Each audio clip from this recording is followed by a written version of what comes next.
Okay, hi Kevin. How are you? Pretty good, Douglas. How you doing? Doing fine, thank you. Welcome back to the show. Well, thank you very much for inviting me back again. I really appreciate it. As we were talking about before we got on, you were on just about exactly a year ago. And as I recall, you had a book at that point. I think it was the first one on your list, Ilion. Yes, I actually had two books out, but we spoke mostly on the book on Ilion, and that's my hometown in New York. Well, it looks like book one and book two. The second book is called My Rosemount, Minnesota Memories. Correct. Yes, and that's when I turned teenager, and I was out in Minnesota for those years. Okay, well, it looks like the first book and the second book are sort of memoir, autobiography ish. Would that be accurate? Absolutely is, and then a little bit of the history of those areas added in. But this book looks to be completely different. It's called Signs. And when I read through some of your talking points, now correct me if I'm wrong, but I'm getting the impression that this is like there are no coincidences, everything happens for a reason sort of theme. Is that accurate or no? It kind of along those lines, but I'm not one of these that says there are no coincidences. I look for when you see things happening, did it happen for a reason? And we can get into a lot of the stories that are in the book, but this book, as you correctly stated, Douglas, it is definitely different than my first two books. It's the title Signs, the veil is thinner than we imagine. And the veil being that is talked about spiritually, religiously, etc. Now, in the book, I definitely try to lean more towards the spiritual because not everybody has the same religious belief and attend the same religious services. I mean, you've got synagogues, you've got churches, you've got many places that people meet and gather for their particular religion. So I try to stay more to the spiritual, but as I also love to do on these books, I do a lot of research. And the research led me into cultures of Japan, China. It took me back to the days of the Romans. It went back to the Egyptians, the Druids before that, the American Indians, the Iroquois Nation. So there's so many different avenues that I explored, but all had very similar spiritual notings in regards to the veil or crossing the veil. And so that's kind of where the book came from. I've had my own personal experiences. My wife's had hers. We even had some in front of friends where they witnessed it going on and said, whoa, wait a minute, what's happening here? And there, that kind of thing happening to me mostly since I've been married. But as I dug into these thoughts deeper, I could even think back to my childhood of some things happening. And they usually happened around a loved one passing. And there were other times, I'll give you an example. My brother passed on early. He was only in his late 50s. I think he was just shy of his 59th birthday. And he died of what we find out later was a heart valve issue. And nobody knew it. And since then, I've been checked for it and come to find out I also have it, but I'm under cardiologist care. So, hopefully that will prolong everything. And when it gets close, then I can go have the necessary operation taken care of. So, shortly after he passed, and I work out of my office or out of my house, at least I did at that point. I'm since retired. But I'm sitting in my office, and there was a device that I essentially inherited from him upon his passing. And it was a little Spencer gifts. I don't know if you remember them in the mall. Sure. A little Spencer gift novelty called The Final Word. And when you press the button on the side, it would say things like stupid jerk, idiot, drop dead. And it had four of these sayings. And every now and then my brother would pull it out and, we'd get a laugh out of it. Well, when I go to visit him, there was always this one that it seemed he had it set ready to go when I walked in his house. Stupid jerk. And so I'm working away in my office, and this had to be, maybe 2 months after he had passed. And you can see the bookcase behind me. That bookcase is where I had that device. It's sitting, and I'm working at my desk, and it's probably, I don't know, 6 feet, 7 feet behind me. And all of a sudden, around 10 o'clock in the morning, I'm working away. Stupid jerk. Whoa, wait a minute. Time out here. What was that? So I get up and I go look, and the device is sitting there. So I said, well, geez, what made that go off? So I'm looking at it and I'm shaking it. It's not going off. I put it back on the shelf, and I'm kind of, rocking the shelf. Nothing's going off. I take it about 6 or 8 inches from the floor, drop it, still doesn't go off. I press the button, it goes off. I said, well, wait a minute, what just caused that to go off? So that was just one instance. And after it went off, and after I put it back on the shelf, I said, hey, Butch, that was my brother's name. Butch, you having fun with me today? And that's just one of the instances. And we've got so many more. And as I began to explore this and get stories, I interviewed folks from the Twin Towers from 9/11 and their miraculous escapes. In fact, on my website, you can go to it and download a section from my book, and it has one of those stories in there.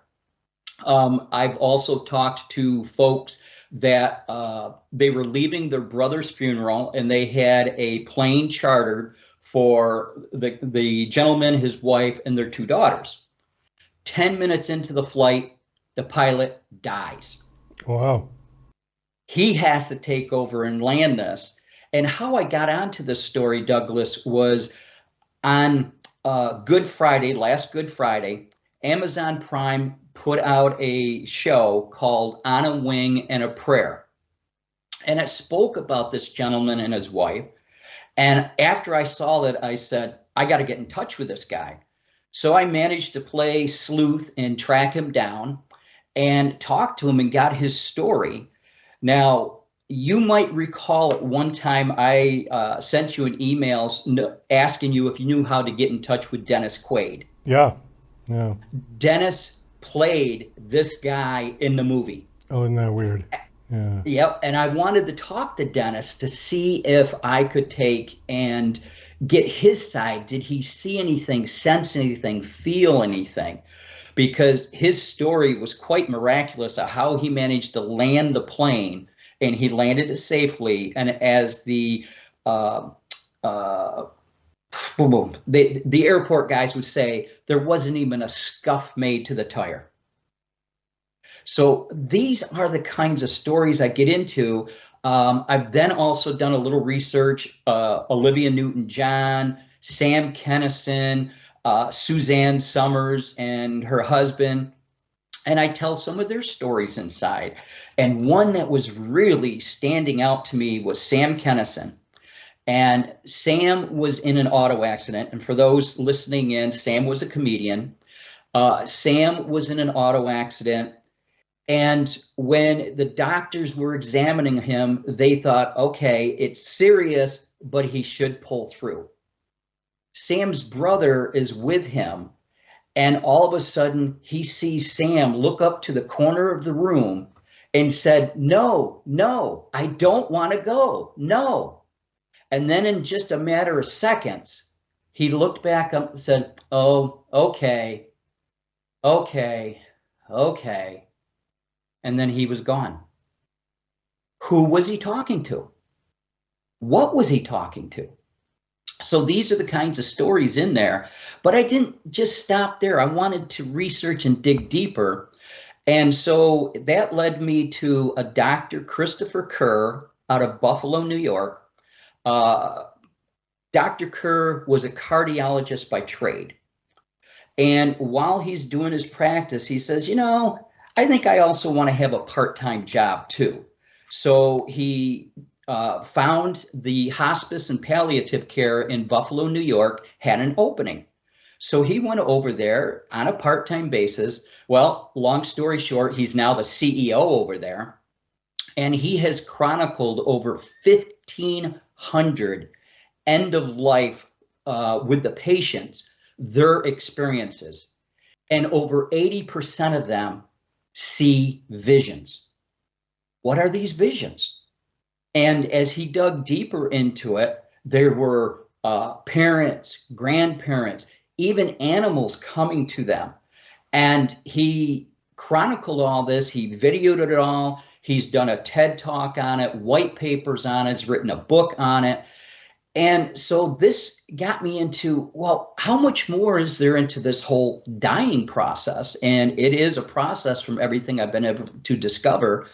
And it's further convinced me, Douglas, that we don't just vanish into nothing. We go on into, and I'll call it the afterlife. But in doing it and looking at it, not everybody has that belief. So to kind of bring this back around to the coincidence part, I asked the folks, the readers in the book, is this something more? Is this just coincidence? Is it nonsense? I can't tell you. I can only explain what I've experienced and what others have experienced. And going to Suzanne Summers, there was an interesting one there after she passed. Her husband, Alan Hamill, he tells the story that, he wasn't all that much of a believer in the afterlife, but he's a very firm believer now based on several things that have happened. One of them was he was getting ready to leave one day, opens the door, a hummingbird flies in. The hummingbird flew around the kitchen, the dining room, the living room, and then flew and hovered over a picture of the two of them before it then slowly landed on top of the picture. And Alan's saying, when I look at this with everything else, I can't help but think this is Suzanne in some way coming to me. Now, again, I said, let me do the research. What is there about hummingbirds? There is a lot about hummingbirds and the spiritual. Hummingbirds are said to be messengers of the spiritual, and it transcended into many different cultures, even to the point of the color of the hummingbird's wing meant something. And so this really convinced Alan that for him, he is a firm believer now in the afterlife. So that's kind of the genesis behind the book and the stories that are in there. The one gentleman who was in the Twin Towers, Brian DeFrancesco, and this is the download that you can get. He was actually heading down the stairs of the South Tower. And at the time, he was in a group of people. They met folks coming up the stairs. And the folks coming up the stairs convinced a lot of them to continue up towards the top, saying we can get rescued from up there and it's fresher air.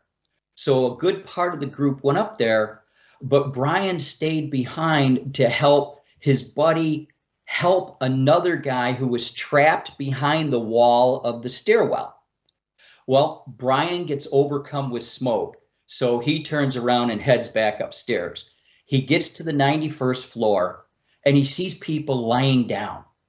And he says they were almost in a sleep-like state.